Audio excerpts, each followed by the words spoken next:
Hammond resident Terrence McKay says he's still in shock that his dream wedding turned into a racial nightmare. It's disheartening.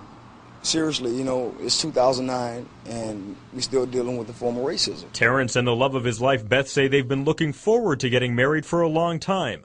When they called Keith Bardwell, a local justice of the peace with more than 30 years experience, he said no way. He's saying 99% of it wind up in divorce.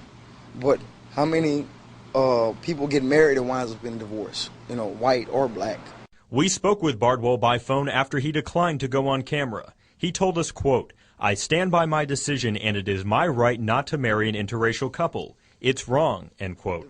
Terrence McKay says he agrees. Something is wrong in this situation. It's unethical to me because he's an elected official. He cannot do that. According to the Louisiana Judicial Code of Conduct, a judge shall perform judicial duties without bias or prejudice.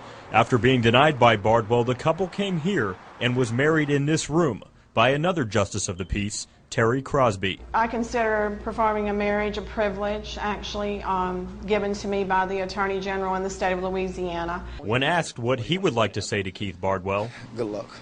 You know, that's all I can tell him. You know, I wish him the best. I don't wish him any harm, but you know, he was wrong.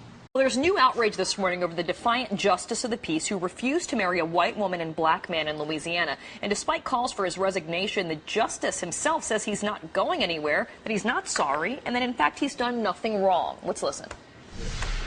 I have one problem with marrying mixed race marriages, and that is the offspring. if someone would ask you if they said, "Are you racist?" what would you say to that? Absolutely not. My definition of as a racist is to hate black people or treat black people different than anybody else. All right, well, the couple at the center of the story, Beth and Terrence McKay, now married by someone else, join us this morning from Baton Rouge. Thanks, guys. Good to talk to you this morning. Good morning. Good morning. So first of all, congratulations, because you're newlyweds. I'm sure you didn't expect that this would be the circumstances surrounding your new wedding and everything, but you finally did get married. What's the latest on what's going on with this Justice of the Peace that refused to marry you? I haven't. You know, I'm completely still at shock. I'm thankful for the Justice of the Peace that did marry us. You know, she conducted a ceremony when Mr. Bardwell, I don't even know his name. I guess he just won't resign. He won't stand down and he won't apologize. So that's his stance right now. Yeah, and Beth, you were actually the one who experienced this firsthand, right? Because you spoke to his wife, and you were just sort of going through the whole rigmarole. You had to say who you were, when you wanted to go there, what your plans were, and then she asked you, wait a minute, are you an interracial couple? How did that conversation happen? And that's exactly how it happened. At the end of the conversation, she said, you know, I have a question to ask you. Is this an interracial marriage? And I was shocked, and I said, excuse me? And she said, you know, is this an interracial marriage? And I said, yes, ma'am. And she said, well, what's the deal? Is he black or are you black? And so I answered her question, and then she just said, well, we don't do interracial, you know, marriages. And so... It really is shocking, and you know, the governor actually of your state of Louisiana, Bobby Jindal, basically says that this guy's license should be revoked. There have been others who've joined that, Senator Landrieu as well, and I'm sure public opinion, at least from what we've gotten from our emails and calls, is certainly on your side. But here's what Mr. Bardwell continued to say. He said it's hard to apologize for something that truly and really down in your heart you don't feel you've done anything wrong. What do you think of the fact that he still continues to maintain, Terrence, that he did nothing wrong by what he says is just following his heart? Yes, I know. Well, everyone has entitled to their own opinions, but you know, he's absolutely wrong on all aspects of this, you know, of his stance. He's saying that, you know, the only reason he doesn't marry interracial couples is dealing with because of the offspring of the marriages. You know, but if it wasn't for interracial couples today, we wouldn't have our president. So for him to take that outlook, that's still like 1800s or something. Yeah, and Beth, what's been the reaction from people in the town who have no doubt heard about this situation? It's a lot of people have come up to us and said, you know, we're in interracial relationships as well, not just black and white, and just encouraged us to stand up for our rights. And to speak out against things like this. And you guys have been together 9 months. You've lived in this area for some time. Terrence, have you had any other bad experiences feeling that people were judging you because you were together and you happen to be of different races? Not so very obvious. You know, you do have some slight undertones especially dealing with the southern states, but it's nothing that has been so blatantly obvious as this JP. But it was nothing recent. You know, this has totally caught us completely off guard, and we're just trying to live our lives. And I know that you said you were going to reach out to the U.S. Justice Department. I know that the National Urban League was also going to do the same. Beth, has there been any movement legally in terms of getting Mr. Bardwell's license revoked or anything along those lines? We've retained an attorney, and we're in the process of taking the next steps in order to make sure that he loses his job.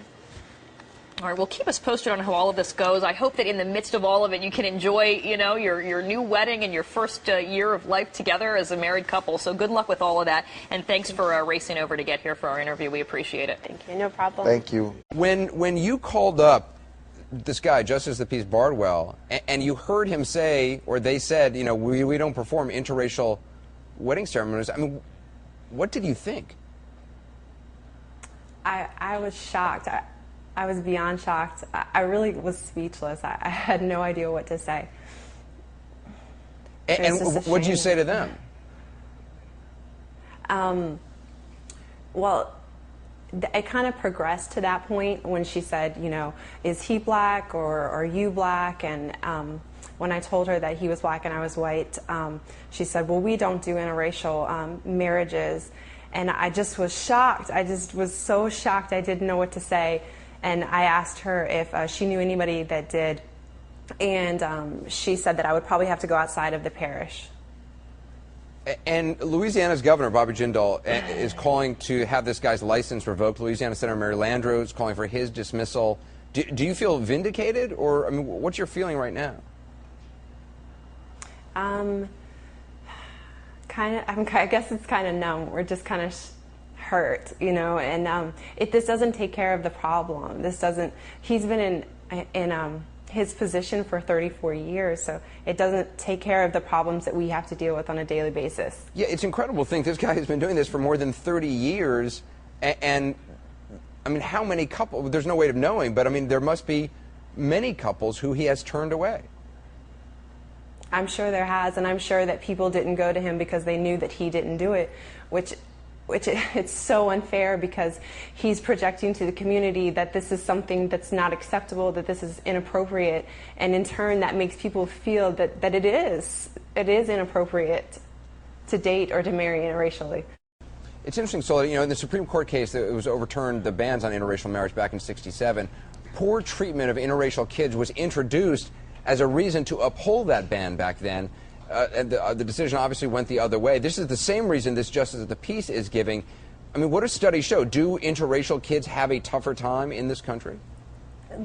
I have seen no studies on that. What you see are that all kids have challenges, certainly, with their identity. A lot of interracial kids, when they're asked anecdotally, will talk about how they feel unique. Or, you know, you look at the numbers from the 1970s, you looked at about 500,000 kids who are mixed race kids. That number's up to 7 million now. So it's actually not all that unusual today. I don't think there are any studies. I think every kid in this country struggles with some kind of identity thing. That's what it means to be a young person in this country. But certainly biracial children, not necessarily any more or any less than anybody else. Beth, Bardwell has said that he'd rather resign than perform an interracial marriage. What do you think should happen to him? I think that he should lose his position, because he's not representing all the people that he's supposed to be representing. He's only representing the people with his same opinions.